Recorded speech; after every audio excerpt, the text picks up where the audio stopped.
First evidence of tea was found when people were just picking the fresh tea leaves from this tea tree and boiling it in water.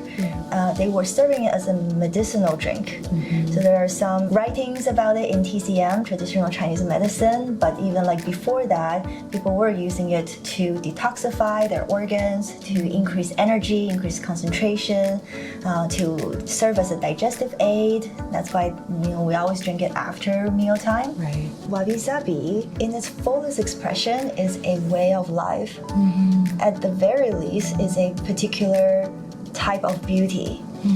It's about discovering and appreciating beauty in things that are imperfect, impermanent, and incomplete. And to me, it symbolizes nature. The natural way of being. Everything's transient, nothing is perfect, nothing is predictable, and everything is evolving, is always changing. And I didn't know this term when I started doing like more tea stuff, but then the more I got into it, then I studied wabi-sabi, I'm like, whoa, this is what counseling is about too. Yeah, exactly. It's about supporting people, providing a space, creating a relationship where we can be true to ourselves, to accept the natural way of being. Human beings are not an exception to nature. We are a part of nature. So all the rules that applies to nature, we also are subjected to it. And counseling is definitely like a space to accept everything, all the unfoldings of being human beings, processing our things, going through life, and learning to appreciate the things that are imperfect. Self-care to me has a lot to do with breath. Self-care has, over the years, I've really worked on redefining what it is to feel human, what it is to feel like myself and be me. So lately, self-care has to do with being present and with acts of rest, nourishment, and also kindness, paying respect to, how to be gratitude, how to be grateful. And also a lot of it has to do with just reclaiming who I am as a woman, but also aside from all the titles, reclaiming who it is and what it means to be me. And who is Saira? Who is Saira with love, who is Saira with fear, and who is Saira with strength. So kind of going through that cycle at the moment. Self-care for me would be like travel. For me personally, self-care is regrouping my mental, physical. My job is pretty physically a lot because I'm standing all the time. I use my hands all the time. So for me, massage is something that's very important. For me, acupuncture is very important. That's how I bring myself back to, being grounded type of thing.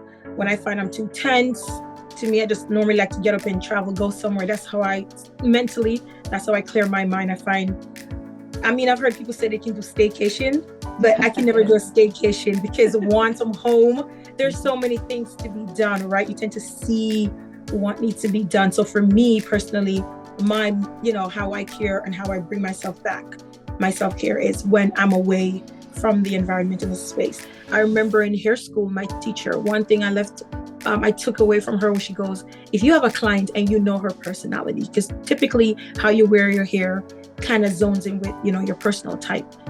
Your character type. And she goes, the person is typically a wash and blow out, very simple woman.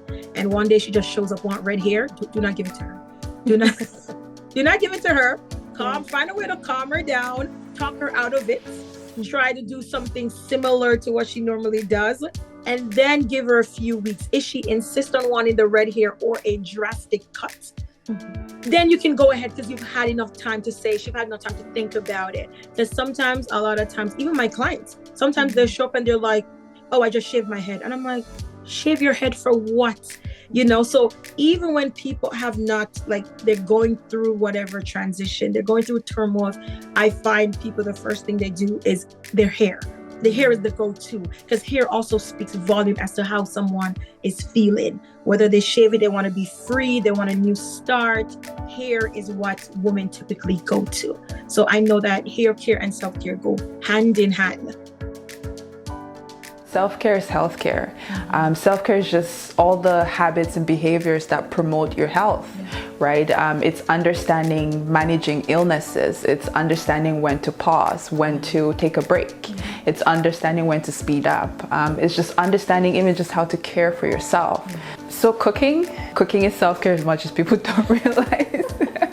I mean, when very cultural people say cooking, we all go like, right? But cooking, planting for me, sometimes just some yoga, some meditation is good. Sometimes it's just drawing close to the word, right? So just going back to my Bible, just attending maybe a church conference, something that can uplift my spirits.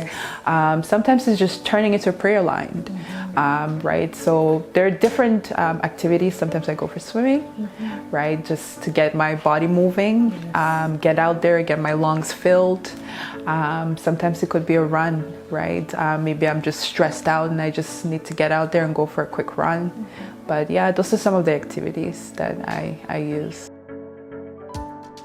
Oh wow, yeah, self-care. Well, it means two different things to me. The first thing that comes to mind is that every Friday night to Saturday night, I don't do anything. I am MIA. I go into real self-care mode. I work really hard, slug it out, anywhere from 12 to 16, 18-hour days in the week. And so I look forward to Friday night where I can just put anything and everything aside. And also to that time, I use it to, plug into other people who might need to, talk to me or have some problem going on.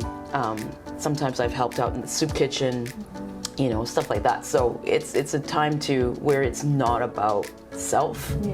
So it's funny, self-care is actually not being self-absorbed, which is really interesting. Professionally, the self-care there is where, as a pianist, you have to change things up. So you don't rehearse the same things over and over. You'll get tendonitis.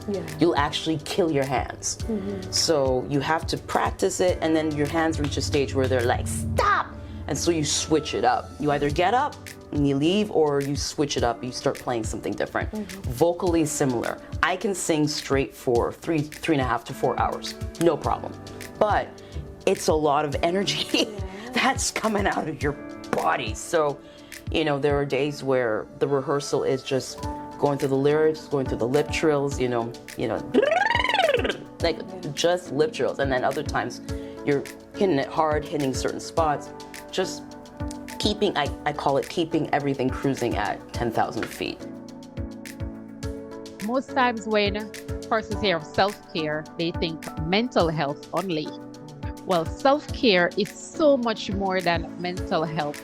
I remember reading this, and it says that we live on about 4 different planes at once, which is we live on the physical realm, we live in the spiritual realm, we live in the emotional realm, and we live in the mental realm.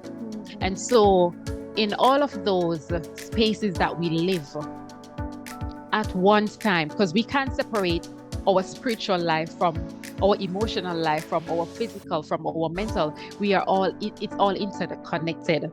And so when I talk about self-care, when I hear self-care, it is the totality of how I take care of each aspect of my life, of how we take care of our lives, the different aspects coming together. I heard this, one person said, it's where your passion meets your pain. Wow, that's such Right? a lovely way of thinking about that, right? It sounds so Right, where your holistic passion, as well. exactly, where your passion meets your pain, then you evolve into become this person. And as you evolve, self-care comes into that. Self-care to me means consciously doing something that nourishes you, right? And nourishes you, not at the expense of others, but sometimes we do get caught up in taking care of other folks. And that's fine, because that feels good. But self-care is about making sure we're taking that same energy that we offer to others and directing it towards ourselves. Yes.